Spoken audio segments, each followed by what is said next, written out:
Chapter 12. Doing good and giving alms. If you do good, then know to whom you are doing it, and you will receive good in return. Do good to the righteous person, and you will be rewarded.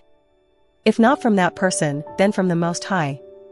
There will be no good fortune for the stubborn and evil. For those who do not like to do works of charity, give to the righteous person, but do not help the sinner. Do good to the humble, and do not support the ungodly. Refuse him, do not give him bread, lest he overpower you. You will meet double misfortune for all the good you have done to him. For the Most High himself hates sinners, and he will punish the ungodly to repay them. Give to the good, but do not help the sinner. False and true friends. When things go well, it is hard to tell who is a friend, but in times of trouble, it becomes clear who is an enemy. When a person prospers, his enemies are grieved, but when he is in distress, even his friends stay away. Do not ever trust an enemy, for as rust covers bronze, so is its wickedness. Even if it humbles itself and walks in submission, you must be cautious and beware.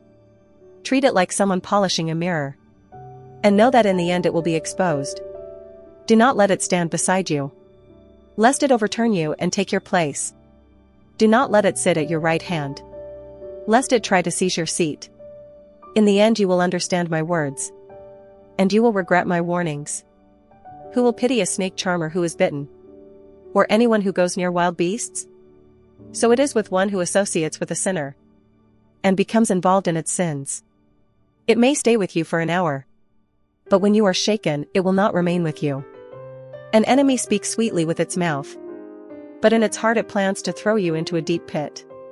Even its eyes are full of tears, but if it finds an opportunity, it will never cease thirsting for blood.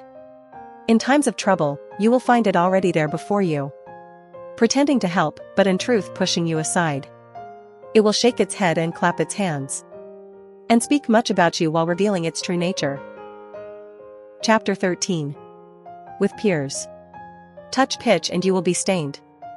Associate with the proud and you will become like them. Do not carry a burden beyond your strength. Do not associate with those more powerful and wealthier than you. How can an earthen jar be placed with a bronze vessel? When they touch, the earthen jar is broken. The rich both steal and then cry out, while the poor who are wronged must beg.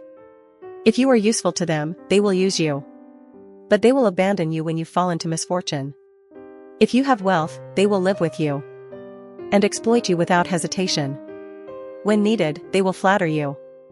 They smile at you to give you hope. They speak sweetly and say, "Do you need anything?" They prepare a feast to shame you in order to strip you bare, and in the end they will mock you. Then afterward, whenever they see you, they will ignore you and shake their heads in contempt. Be careful not to be deceived by others, lest you be disgraced through foolishness. When the powerful invite you, step away, and they will invite you all the more. Do not rush forward, lest you be thrown out, and do not stand far off, lest you be forgotten. Do not presume to speak with them as an equal, nor trust their empty words, for they speak much to test you, and their smiles are to observe you. Whoever does not keep another's secret is cruel, and such a person does not care even for one in chains or suffering. Be cautious and vigilant, for you are walking alongside destruction. Every creature loves its own kind, and every person loves those close to them. All flesh joins with its own kind, and a person clings to those like themselves. How can a wolf live with a lamb? So also a sinner with the righteous. How can there be peace between a jackal and a house dog? And how can there be peace between the rich and the poor? A wild donkey in the desert is prey for lions, so the poor are prey for the rich. Pride considers humility detestable, and likewise the rich consider the poor repulsive. When a rich person stumbles, many support him, but when a poor person falls, friends abandon him. If a rich person makes a mistake, many come to his aid, and even wrongdoing is excused. But if a poor person makes a mistake, he is rebuked. Even if he speaks well, it is disregarded. When the rich speak, all are silent, and their words are lifted to the clouds. But when the poor speak, they say, "Who is that?" If he stumbles, they push him down.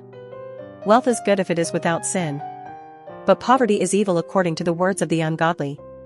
The human heart changes the appearance of the face, revealing either good or evil. A cheerful face is a sign of a happy heart. It takes great effort to compose proverbs. Chapter 14. True happiness. Blessed is the one who does not offend in speech, and who does not suffer remorse. Blessed is the one whose conscience does not condemn him, and who does not fall into despair. Envy and avarice. Wealth is of no benefit to a petty person. And what use is property to an envious person? To accumulate and lose oneself is to accumulate for another, and others will enjoy the wealth he has gathered. If one is bad to oneself, to whom can one be good?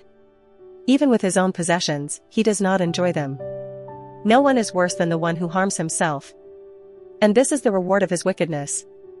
Even when he does good, it is only by accident, and in the end he reveals his wickedness. Whoever looks with an envious eye is a bad person. He turns away and despises everyone. One with a greedy eye is not satisfied with his portion, and stinginess makes the soul barren. The one with an evil eye is stingy with food, and his table looks meager. My child, if you have possessions, make your life good, and offer fitting gifts to the Lord. Remember that death does not delay, and the day of Sheol you do not know. Before you die, do good to your friends, and be generous with them according to your means. Do not deny yourself a day of joy, and do not let any of your desires slip away. Will you not leave your labor to others, and your sweat to be divided by lot? Give and receive, and make your soul rejoice. For in Sheol there is no more pleasure. All flesh wears out like a garment. For the eternal law is that you will surely die. Like leaves on a dense tree, some fall and others grow. So it is with generations of human beings. One ends, another is born. All perishable works will pass away completely, and their makers will depart with them. Happiness of the wise. Blessed is the one who meditates on wisdom, and who uses understanding to reflect. Blessed is the one who sets his heart on the ways of wisdom, and who understands its mysteries. Like a hunter, he follows the tracks of wisdom, and lies in wait along her paths. He looks through the windows of wisdom, and listens at her doors. He stays close to the house of wisdom, and drives a peg into its wall. He pitches his tent beside wisdom, and will dwell in happiness. He will place his children under the protection of wisdom, and will find shelter beneath its branches. Under the shade of wisdom he will not be overcome by heat, and in its glory he will dwell. Chapter 15. This is what the one who fears the Lord will do, and whoever keeps the law will attain wisdom. Like a loving mother, wisdom will meet that person, and like a pure virgin bride, wisdom will welcome them, and will feed that person with the bread of understanding, and give them the water of wisdom to drink. That person will lean on wisdom and not waver, will cling to wisdom and not be ashamed. Wisdom will make that person surpass their companions, and in the assembly will enable them to speak. That person will be joyful, will rejoice like one crowned, and will inherit a name of lasting honor. Fools will not obtain wisdom, and sinners will never see it. Wisdom is far from pride, and absent from the thoughts of the deceitful. Praise on the lips of sinners is meaningless, for it does not come from the Lord. For praise must be spoken with wisdom, and must be guided by the Lord. Human freedom. Do not say, "It is because of the Lord that I sinned." For what he hates, he does not do. Do not say, "He caused me to go astray." For he has no need of sinners. All abominations the Lord detests, and those who fear him do not love them. From the beginning, God created human beings, and left them free to make their own choices. If you wish, you can keep the commandments, and faithfully do what is pleasing to him. He has placed fire and water before you, and you may stretch out your hand to whichever you choose. Before human beings are life and death, and whatever they choose will be given to them. For the wisdom of the Lord is great. He is mighty in power and sees all things. His eyes look upon those who fear him, and he knows all that people do. He has not commanded anyone to act wickedly, nor has he given permission for anyone to sin. Chapter 16. The wicked are cursed. Do not desire many children who are useless, And do not rejoice in wicked and unrighteous offspring. Even if they are many, do not take joy in them. If they do not have the fear of the Lord, do not trust that they will achieve success in life. And do not rely on their many descendants. For 1,000 is not equal to one. And it is better to die childless than to have wicked children. Through one intelligent and wise person, a city is filled with inhabitants. But a lawless generation will be destroyed. My eyes have seen many such things. And my ears have heard even more terrible things. Fire burns and consumes the assembly of sinners. And wrath rises up to punish a rebellious people. For he did not spare the ancient giants, those who relied on their own strength and rebelled. He did not spare those with whom Lot was a guest, whom he detested because of their pride. He did not have pity on a doomed nation, condemned for their sins, nor on 600,000 foot soldiers, who hardened their hearts and conspired together.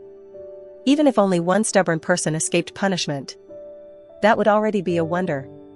For he is merciful, yet also angry, generous in forgiveness, but also pouring out wrath. As much as he shows mercy, so he also judges. He rewards each person according to their deeds.